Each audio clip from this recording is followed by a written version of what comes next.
Hello guys, मैं तुम सबके लिए लेकर आ चुका हूँ my hero academia final season का एपिसोड नंबर 4 और ये भी काफ़ी ज़्यादा मज़ेदार होने वाला है, तो इसे पूरा ज़रूर देखना। लेकिन गाइस उससे पहले 78% लोगों ने चैनल को सब्सक्राइब नहीं किया, ना ही हाइप किया है, तो उसको भी ज़रूर कर लेना। तो अब जल्दी देरी ना करते हुए स्टार्ट करते हैं। Let's get started. एपिसोड की शुरुआत में हम दो कपल्स को देखते हैं जो कि चलते हुए जाते हैं। वहीं पे एक औरत जो होती है वो प्रेग्नेंट होती है और वो शराब पी रही होती है। तभी उसको अजीब सा लगता है, तो हम देखते हैं कि वो दोनों कपल कहते हैं कि क्या हुआ। तभी वो उनके ऊपर चिल्लाती है और उनको वहाँ से भगा देती है।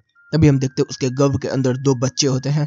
और तभी एक रेलवे स्टेशन आता है जहाँ पर एक माँ और दो बच्चों की हाथ पड़े होते हैं। इधर से सीन बदलता फिर बताया जाता है कि तभी एक बच्चा पैदा हुआ था, मेटा ह्यूमन। उसके अंदर से लाइट निकल रही थी। उसके बाद काफी सारे ऐसे बच्चे पैदा होने स्टार्ट हुए जिनके डीएनए बदलते जा रहे थे और उनके डीएनए में म्यूटेशन हो रही थी। इस तरीके से होते होते सोसाइटी के अंदर दो तरीके के गुट बन गए, एक मेटा ह्यूमन और एक ह्यूमन। तो जो ह्यूमंस थे वो मेटा ह्यूमन से डरने लगे क्योंकि उनकी यूनिक एबिलिटीज की वजह से। इस वजह से वो डेंजरस में आ गए।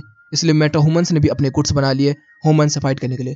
तभी हम एक गुट को देखते हैं जो कि बात कर रहा होता है। तभी यहाँ पर हम एक छोटे से बच्चे को देखते हैं जो कि यहाँ पर आया होता है। तो जो वो गुट होता है वो कहता है कि ये तो बच्चा है, इसकी बेबी सिटी करने का हमें पास टाइम नहीं है, जान दो इसे भाड़ में। तो भी पीछे से अचानक से एक बाला आता है और उन सबके सरों को चीरता हुआ चला जाता है। और हम देखते हैं कि ये इसी बच्चे ने किया होता है। और बताया जाता है कि उसने अपनी माँ से ये कोर्क निकाल लिया था। और वो हम देखते हैं कि वो अपनी माँ के मरे हुए उसमें से ही दूध पी रहा होता है। फिर इधर से सीन बदलता हम लोगों को देखने को मिलता है कि 4-5 साल के बाद वो बच्चा धीरे धीरे करके जितने भी कोर्क वाले बंदे थे उन सबको मार रहा होता है और उनके कोर्क को छीन रहा होता है। तभी उसके साथ एक और लड़का होता है जो कि उसे रोक रहा होता है और वो होता है उसका छोटा भाई। लेकिन उसके अंदर हमें कोर्क की थोड़ी सी भी झलकी नहीं देखने के लिए मिलती। और ये अपने भाई से नफरत तो करता है लेकिन भाई होने की वजह से मोहब्बत भी करता है। उसके बाद हम देखते हैं कि यहाँ पर जो बंदा है हमारा, वो कह रहा होता है कि तू क्या पढ़ रहा है, तुझे तो पढ़ना लिखना नहीं आता। तो कहता है कि पढ़ना लिखना उतना तो नहीं आता, लेकिन जो कॉमिक्स है इसके अंदर पिक्चर्स होती है तो इसको देख के समझ में काफ़ी अच्छा लगता है। तो कहते हैं अच्छा ऐसी बात है। तो कहते हैं कि हाँ हाँ तुम भी पढ़ना चाहोगे। तो कहता है ला। अब वो यहाँ पर पढ़ना स्टार्ट कर देता है और उसको भी मज़ा आना स्टार्ट हो जाता है। फिर 3 साल बाद हम लोग देखते हैं कि वो दोनों बड़े हो चुके होते हैं और उसका जो बड़ा वाला भाई होता है वो आता है। वो कह रहा होता है कि इंडिया के अंदर भी दो नए बच्चे पैदा हुए थे लेकिन वो भी जल्दी मारे गए। माय हीरो एकेडमिया वर्ल्ड के अंदर इंडिया भी है। फिर इधर से हम लोगों को देखने के लिए मिलता है कि वो कहता है कि भाई तुम कहाँ गए हुए थे। तो कहते हैं कि मैं वहाँ गया हुआ था जहाँ से हम लोगों को एक नया रास्ता देखने के लिए मिलेगा। हम लोगों ने काफ़ी सारी कॉमिक्स पढ़ी थी ना, जिसके अंदर एक हीरो होता है, एक विलन होता है। और हीरोज का नाम क्या होता है, वन फुल ऑल, मतलब अकेला सारे गुंडों पर। और गुंडों को होते हैं कि काफ़ी सारे होता है और अकेला, तो मैं बनूंगा ऑल फॉल वन। तो यहाँ से ये अपना नाम रखता है ये वाला। और फिर हम देखते हैं कुछ साल और बीत चुके होते हैं और वो कह रहा होता है कि इतने सालों से तेरे अंदर अभी तक एक बार भी कोर्क नहीं जागा है। चल मुझे तेरे को थोड़ी सी पावर देने दे, मैं चाहता हूँ कि तेरे अंदर भी मेटा ह्यूमंस की पावर आ जाए।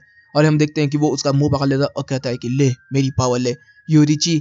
और यहाँ पर इसका भी नामकरण हो जाता है जो कि होता है यूरिची। और हम देखते हैं कि इसके अंदर वो पावर देता है, लेकिन हमारा जो ऑल फॉर वन होता है वो देखता है कि उसकी पावर ट्रांसफॉर्म नहीं होती है। सीन बदलता हम लोग देखते हैं कि गेयर शिफ्ट यहाँ पर आ जाता है और वो कहता है कि हाथ खड़े।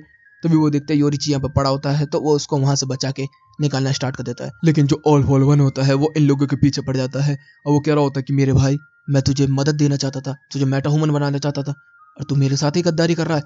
तभी उसको कहता है इसकी सजा है। तभी उसको हाथ लगाते ही वो उसे मौत दे देता है। तभी गियर शिफ्ट कहता है क्या तूने उसको छूते ही मार दिया। तभी हम देखते हैं कि गियर शिफ्ट की आंखों में आंसू और उसके भाई की आंखों में कुछ भी नहीं।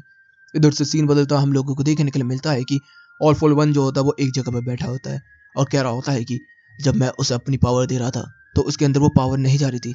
क्या मैंने इस चीज़ को देखने में कुछ कमी छोड़ दी? जब मैंने उसको मारा तब मुझे एहसास हुआ कि उसके अंदर कुछ तो था, लेकिन वो बहुत ही कम अमाउंट में था। क्या वो जानता था उस चीज़ के बारे में, या फिर मैंने ही इग्नोर कर दिया उस चीज़ को? इधर से हम देखते हैं गियर शिफ्ट जो होता है वो अपने बंदे के साथ होता है। और यहाँ पर वो बोलता है उसका बंदा कि तेरे बॉडी को मैंने चेक किया तो तेरे अंदर दो चीज़ें हैं कुछ। एक तो तेरा अपना कुछ है और दूसरा कुछ कम अमाउंट में है लेकिन वो तेरे अंदर है। इधर से वो भी कह रहा होता है ऑल फॉर वन कि मेरे भाई के अंदर वो पावर थी, मैंने कभी ध्यान ही नहीं दिया। फिर हम देखते हैं योरिची जो कि कह रहा होता है कि मेरे भाई के लिए पूरी दुनिया के जो लोग हैं वो खिलौने और गेम से ज़्यादा कुछ नहीं है। वो उसे बस मारने से मज़ा आता है। वो पूरी दुनिया पर राज करना चाहता है। वो चाहता है कि सब उसके ऑर्डर्स के मुताबिक चलें। लेकिन मेरे अंदर कुछ ऐसी पावर है जिससे कि मैं सब लोगों को बदल सकता हूँ। तभी हम देखते हैं दूसरी सीन में जिसके अंदर ऑल फॉर वन जो होता है वो गेयर शिफ्ट को मार रहा होता है और कह रहा होता है कि देख रहा तू आंसू, ये इसलिए है क्योंकि तूने मेरे भाई को मेरे खिलाफ कर दिया, तेरी पावर भी खत्म। इधर से हम देखते हैं तभी स्मोक स्क्रीन को जो कि पावर देता है हमारे नाना को, और फिर नाना से पावर आती है ऑल माइट की तरफ। और ऑल माइट से पावर जो होती है वो डेकू की तरफ आती है। इधर से हम लोग देखते करंट टाइम, जिसके अंदर वो कह रहा होता है कि इस बच्चे ने तो मेरी नाक में दम करके रख दिया। तभी बाकुका कहता है अबे बच्चा किसको बोल रहा है, मैंने तो इसकी हालत खराब कर रखी है। तभी वो कहता है कि मैंने हर एक ब्लड लाइन के अंदर तेरा पीछा किया है, बेशक वो तू हो या ना हो। और अब हम देखते हैं कि जो हमारा बाकुका होता है वो गियर शिफ्ट के साथ कूडो के साथ बिल्कुल रिजेंबल कर रहा होता है। तभी वो कह रहा होता है कि मुझे जल्द से जल्द अपनी सारी ताकत लगा के यहाँ से निकलना होगा। अगर मैं अपनी पूरी ताकत लगा दूं तो मैं ऑल माइट तक तो पहुंच जाऊंगा, लेकिन मुझे शिराकी तक पहुंचना होगा और वहां जाके भी मुझे शायद उससे लड़ना पड़े, क्योंकि उसने मुझे रिजेक्ट कर दिया था पिछली बार। तो अब मुझे कुछ ना कुछ तो करना ही होगा। वो पागल होने लगता है। वो कह रहा था कि मैं मैं मैं उस चीज को कंप्लीट करके रहूंगा। और हम देखते हैं वो आग बबूला हो जाता है और उसका ट्रांसफॉर्मेशन होना शुरू हो जाता है और हम देखते हैं काफी सारा अजीब सा निकलता है। तभी हम देखते हैं योरीची भी उस चीज को महसूस कर लेता है और वो कह रहा होता है कि ये है मेरी फाइनल टेक्निक, इससे मैं उस तक पहुंच ही जाऊंगा, बेशक मैं बच्चा ही क्यों ना बन जाऊं। और हम देखते हैं कि इधर से वो बहुत ही पूरी पावर से निकल के आ रहा होता है और इधर से ऑल माइट कर होता है खत्म कर दे, खत्म खत्म, मार मार मार मार, खत्म कर दे। तभी इधर से कांचान कहता है कि अब मेरा जो पसीना है वो मेरी पावर के साथ मिल चुका है। मैं बचपन से ये चीज देखता आ रहा हूँ और यहाँ पर आकर डेको ने मुझे पीछे किया, लेकिन अब नहीं।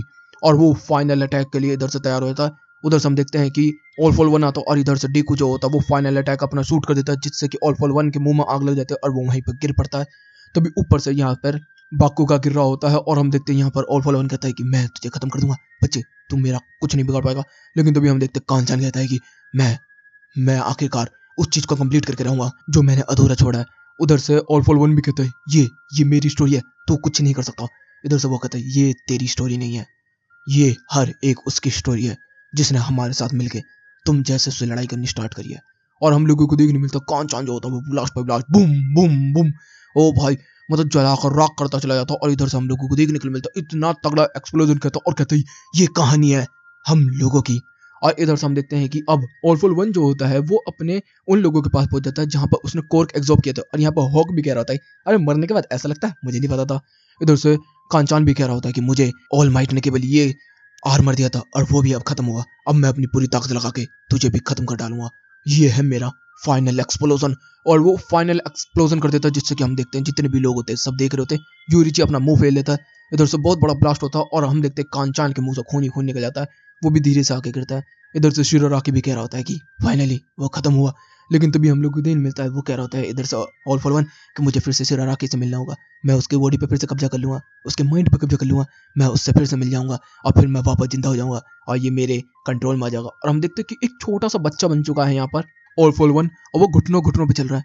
इधर से कांचान कह रहा होता है कि अब मुझे इसको मारने की जरूरत नहीं है, ये ऑटोमेटिक ही मर जाएगा और मैं अब थोड़ा आराम कर सकता हूँ। लेकिन तभी वो कहते हैं नहीं, मुझे इसे रोकना होगा, यहीं पर खत्म करना होगा। और यहाँ पर ऑल फॉल वन तो बोल भी नहीं पा रहा, लेकिन अपने मुंह से एक स्पिंचन मारता है, लेकिन कांचान उसे रोक लेता है और वहीं पे ब्लास्ट कर देता है। और वो कहता है कि अब तेरा खेल खत्म हुआ बच्चे। और इधर से वो चिल्ला रहा होता, कह रहा था कि I hate you, I hate you, I hate you. और इधर से हम देखते हैं कि ऑल फॉल वन जो होता है वो वेपराइज होना स्टार्ट हो चुका, उसने जितने भी कोई एग्जॉर्ब किए थे वो भी वेपराइज हो रहे होते हैं। और इधर से कांचान कहता है कि फाइनली अब मैं जीता, और वो एक छोटी सी बॉल बन के यहाँ पर तबाह हो जाता है और बताया जाता है कि अब ये फिनिश हुआ। इधर से कांचान भी कह रहा होता गिरना नहीं है, गिरना नहीं है, ऑल माइट की तरह मुझे खड़ा रहना हाथ ऊपर करके। लेकिन वो नीचे गिर जाता और कहता कि देखो अब सब तेरे ऊपर मेरे भाई। और यहीं पे ये एपिसोड भी खत्म होता है। तो मैं इस एपिसोड को 10 on 10 देना चाहता हूँ, क्योंकि इसके अंदर स्टोरी इतने अच्छे तरीके से दिखाई गई, इतने अच्छे तरीके से दिखाई गई कि मजा ही आ गया। तुम लोग बताना तुम लोग कितनी रेटिंग देने वाले हो इसे कमेंट बॉक्स में। तो गाइस वीडियो अच्छी लगी तो वीडियो को लाइक कर देना, चैनल को सब्सक्राइब कर देना, कमेंट बॉक्स में अपनी प्यारी प्यारी बातें भर देना। Okay guys bye bye, thank you for watching.